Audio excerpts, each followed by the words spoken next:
তবে আমি কথা দিচ্ছি, ইনশাল্লাহ খোদা আমাকে বারবার বাঁচিয়েছে, এটা ঠিক। এবারও তাই। 30 থেকে 40 মিনিটের জন্য আমরা জীবনে বেঁচে গিয়েছিলাম, যে আমি জানতাম না যে আমাকে দেশ ছেড়ে আসতে হবে, কারণ আমি কখনো দেশ ছেড়ে আসতে চাইনি।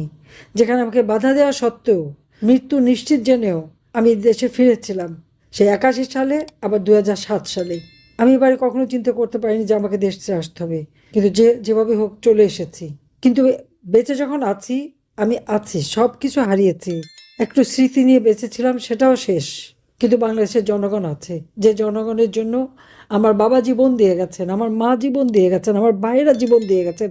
আমার জীবন আমি কবুল করেছি আমার দেশের মানুষের জন্য, প্রয়োজনে তাদের জন্য জীবন দেব।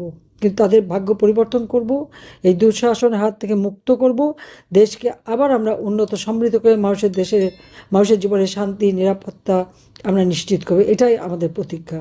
আজকেও যেমন প্রবাসে আমাকে সেই রিফিউজি হিসেবেই থাকতে হচ্ছে, কিন্তু আমি বিশ্বাস করি আমি ফিরে আসবো খুব তাড়াতাড়ি।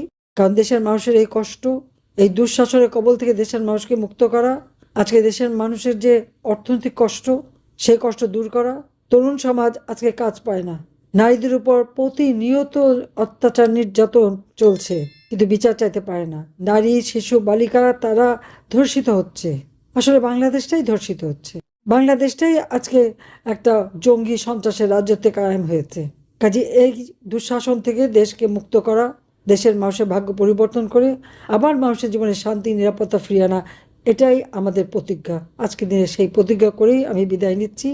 ইনশাল্লাহ দেখা হবে বাংলার মাটিতে। জয় বাংলা, জয় বঙ্গবন্ধু, বাংলাদেশ চিরজীবী হোক। খোদা হাফেজ।